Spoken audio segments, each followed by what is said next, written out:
బీసీల రిజర్వేషన్ కోసం మరో ఉద్యమం రాబోతుందా అంటే అవుననే సమాధానం భారీ స్థాయిలో వినబడతా ఉంది.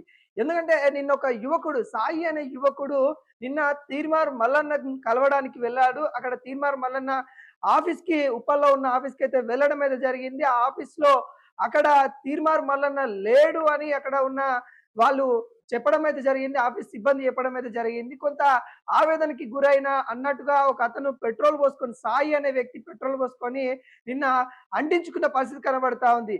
ఎందుకు సాయి ఇంత పని చేశావని తనను ప్రశ్నిస్తే, బీసీల రిజర్వేషన్ కోసమై కాంగ్రెస్ ప్రభుత్వం చేస్తున్న విధానాన్ని నాకు మనస్తాపం చెందింది. నేను తీర్మార్ మల్లన్నతోని మాట్లాడడానికి వచ్చాను.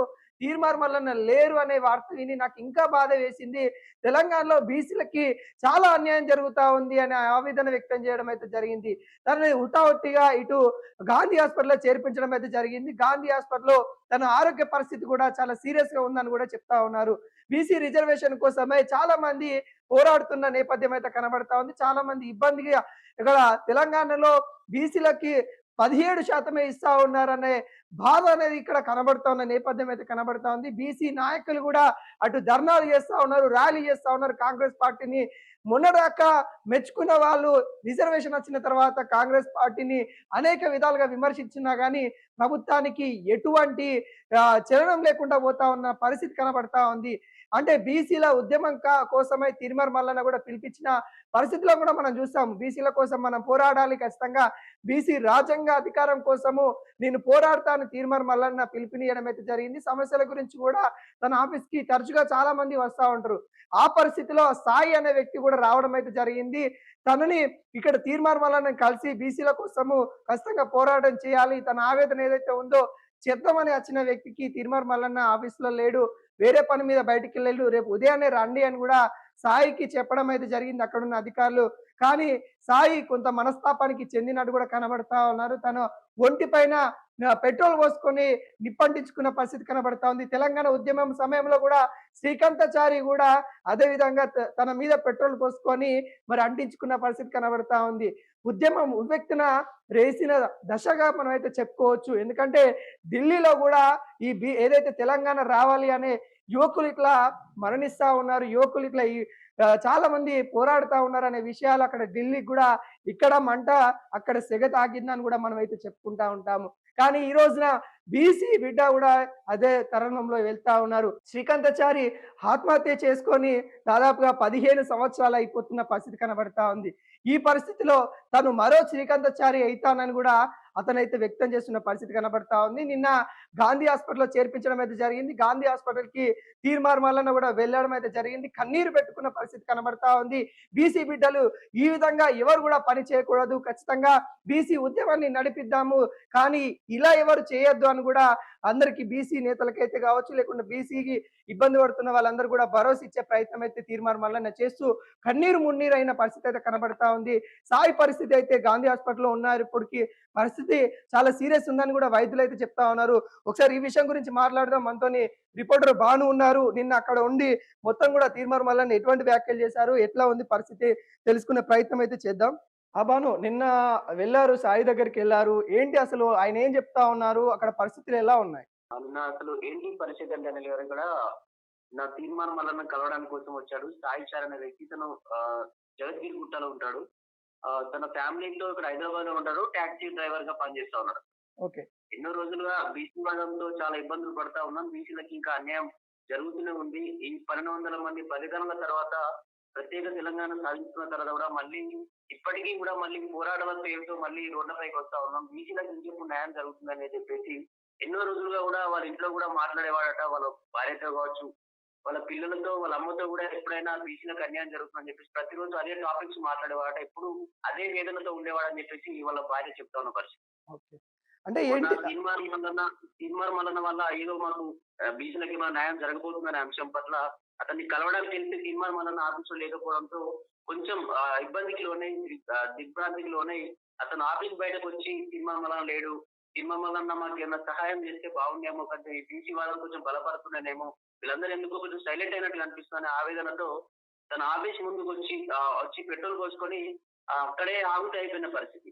దాదాపు ఇప్పటికైతే 97% కాలిపోయాడు. కాలిపోయిన తర్వాత కూడా అక్కడ ఉన్నటువంటి స్థానికులు అసలు ఎందుకు మీరు దీనికి అంటిపెట్టుకోవాల్సి వచ్చిందని చెప్పేసి అడగగా అతను చెప్పినటువంటి విషయం ఏంటంటే బీసీ ఉద్యమం కోసం నేను అంటిపెట్టుకున్నా అని చెప్పేసి మాట్లాడడం. అలాగే తను గాంధీ హాస్పిటల్ షిఫ్ట్ చేశారు. అక్కడ నుంచి గాంధీ హాస్పిటల్ షిఫ్ట్ చేసిన తర్వాత ఇక్కడ వాళ్ళ ఫ్యామిలీ కావచ్చు, తీర్మానం మల్లన్న కావచ్చు పలకరించే ప్రయత్నం చేశారు. ఎందుకు ఇలా చేశావు అంటే, ఒకప్పుడు తెలంగాణ ఉద్యమం కోసం శ్రీకాంతాచారి చనిపోతే ఇప్పుడు ఈ సాయిచారి గారు బీసీ ఉద్యమం కోసం సాయిచారి చనిపోయాడని చెప్పేసి మాట్లాడుకోవాలి అని చెప్పేసి ఇటువంటి మాటలు కూడా అంతటి కాలిపోయిన పరిస్థితిలో కూడా ఇటువంటి మాటలు మాట్లాడడం చాలా ఇబ్బందికి లోన్ చేసేలా ఫ్యామిలీని కావచ్చు, తీర్మానం మల్లన్న కావచ్చు, అక్కడ ఉన్నటువంటి బీసీ నాయకులు కూడా కన్నీరు మున్నీరైన పరిస్థితి. తీర్మార్ మల్లన్న మొత్తమైతే గూడా నిన్న భానుగారు తీర్మార్ మల్లన్న గూడా కన్నీరు పెట్టుకున్న దృశ్యాలు గూడా మనం చూసాము. బీసీ లీడర్లు గూడా అక్కడికొచ్చిన పరిస్థితి కనబడుతుంది. ఏమని వ్యక్తం చేస్తా ఉన్నారు వాళ్ళు? అంటే వాళ్ళు ఏం చెప్తా ఉన్నారంటే ఇప్పటికైనా ఎవరు అంటే బీసీసీలకు అన్యాయం జరుగుతుందని అందరికీ తెలుసు. ఇక్కడ కాంగ్రెస్ ప్రభుత్వం ఇస్తున్నటువంటి 42% రిజర్వేషన్ కామారెడ్డి డిక్లరేషన్ అమలు చేస్తా అని చెప్పి కాంగ్రెస్ పార్టీ ఏం చెప్పింది. ఇప్పుడు కాంగ్రెస్ పార్టీ కనీసం 20% కూడా ఇవ్వకుండా, గత ప్రభుత్వం 20% అని ఇచ్చింది, కనీసం ఈ ప్రభుత్వం 20 ఇవ్వకుండా 17%కే పడేసింది. అప్పటి నుంచి చాలా మంది బీసీ నాయకులు కూడా ఆవేదన చెందుతా ఉన్నారు. ప్రభుత్వాలు ఎందుకు ఇంకా బీసీలకు ఎందుకు న్యాయం చేయలేకపోతున్నాయని చెప్పేసి మాట్లాడుతా ఉన్నారు. ఇంకా ప్రెస్ మీట్ నడుస్తూనే ఉన్నాయి. కానీ 17% రిజర్వేషన్ వచ్చిన తర్వాత తగ్గిన తర్వాత చాలా బీసీ మీటింగ్స్ ఎక్కువగా తగ్గిపోయినట్టుగా కనిపిస్తా ఉన్నాయి. దాంతో యువత కావచ్చు, బీసీ నాయకుల్లో ఉన్నటువంటి బీసీ వాదంతో ఎక్కువగా బీసీ వాదంతో పనిచేసేటువంటి వ్యక్తులు బీసీ వాదమే తన జీవితంగా మలుచుకొని కొందరు పనిచేస్తా ఉన్నారు. ఉద్యమాన్ని బీసీకి వస్తే మాకు ఏదో న్యాయం జరుగుతుంది, మా కులాలను గుర్తిస్తారు, ఇప్పటికైనా ఈ కుల వృత్తులు పోయి మీకు ఏదైనా రిజర్వేషన్ల పరంగా జాబులు పొందే అవకాశం ఉంటుందని చెప్పి చాలా మంది యువత ఎదురు చూస్తున్నారు. వాళ్ళకు ఇటువంటి వాళ్ళు ఎవరు కూడా ఇబ్బందికి లోనై ఇటువంటి బలిదానాలకు గురి కావద్దు. ఇప్పటికే చాలా మంది చనిపోయారు,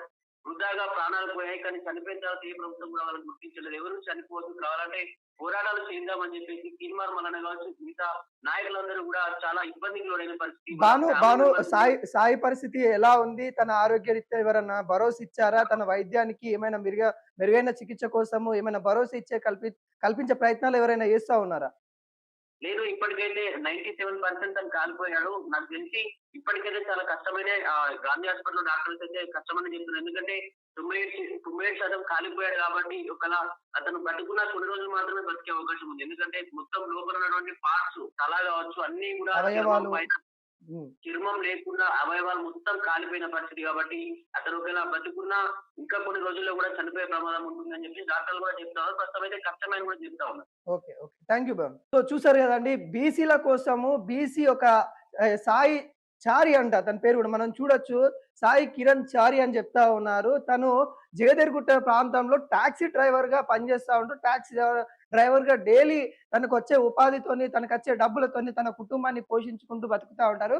బీసీలకి అన్యాయం జరుగుతుందనే విషయం మనందరికి తెలిసిందే. కానీ ఆయన ఇంకింత బలంగా తీసుకున్నట్టు గూడా కనబడతా ఉంది. తన అంత 97% గూడా తను బర్న్ అయినా గూడా, ఆ బర్న్ అయిన సందర్భంలో గూడా బీసీ గురించి మాట్లాడుతా ఉన్నాడు. బీసీలకి న్యాయం జరగాలని మాట్లాడుతా ఉన్నారని అంటే ఇక్కడ ఎంత మూర్ఖత్వంగా ఈ పాలన జరుగుతా ఉంది. ఎంతమంది ఇబ్బంది పడతా ఉన్నారు. ఈ ఒక సాయిచారి మాత్రమే బయటికొచ్చిండు. అలాంటి చాలా మంది గూడా ఇబ్బంది పడుతున్న పరిస్థితులైతే కనబడతా ఉన్నాయి. ఇప్పటికైనా ఈ రెడ్డి ప్రభుత్వం ఏదైతే ఉందో కాంగ్రెస్ ప్రభుత్వం ఇప్పటికైనా బీసీల గురించి ఆలోచించాలి.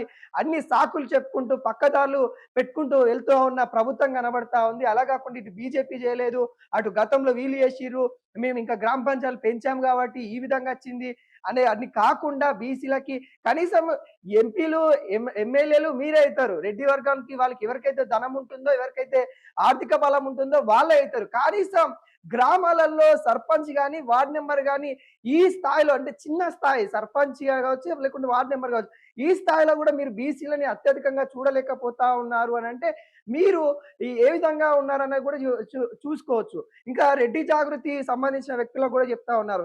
మీరు ఈ విధంగా బీసీలకి రిజర్వేషన్ కల్పిస్తామంటే మీరు సుప్రీంకోర్టు, హైకోర్టులకు వెళ్ళారు.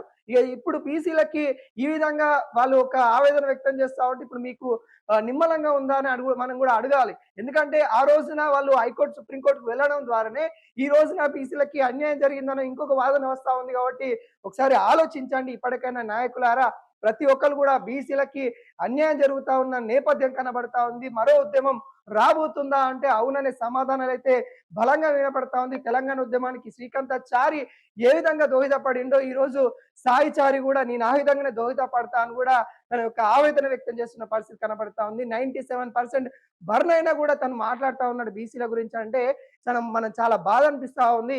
ఇప్పటికైనా కళ్ళు తెరవండి బీసీ నాయకులు కావచ్చు, బీసీ ఉద్యమ నాయకులు కావచ్చు. ఇప్పటికైనా భారీ స్థాయిలో మీరు ఖచ్చితంగా పిలుపునివ్వాలి. ఇప్పటికైనా ఏదైతే తెలంగాణ ప్రభుత్వం ఉందో నిర్ణయాలు కూడా వచ్చే ఎలక్షన్స్ లో అయినా ఎంపీటీసీ, జెడ్పీటీసీ, ఎందుకంటే ఈ సర్పంచ్ ఎలక్షన్ లో మేము ఇన్వాల్వ్ కాలేమని కూడా హైకోర్టు నిన్న చెప్పడం అయితే జరిగింది. మేము ఎటువంటి ఈ రిజర్వేషన్ విషయాల్లో మేము ఇన్వాల్వ్ కాలేము. ఎందుకంటే ఆల్రెడీ నోటిఫికేషన్ వచ్చింది. ఎన్నికలు కూడా దాదాపుగా ఖరారైపోయిన పరిస్థితి కనబడతా ఉంది. ఈ నేపథ్యంలో మేము ఇన్వాల్వ్ అవ్వడం వల్ల గ్రామాల్లో మరో గందరగోళ వాతావరణం వస్తుంది కాబట్టి ఈ నేపథ్యంలో ఇన్వాల్వ్ కామన్నట్టు కూడా వాళ్ళు చెప్పిన పరిస్థితి కనబడతా ఉంది. ఏది ఏమైనా కానీ బీసీ ఎవరైతే ఉన్నారో వాళ్ళు కొట్లాడదాం, పోరాడదాం, కానీ ఇలాంటి ఆత్మహత్యలు చేసుకోవద్దని కూడా ఇటు బీసీ నేతలు చెప్తున్న పరిస్థితి కనబడతా ఉంది.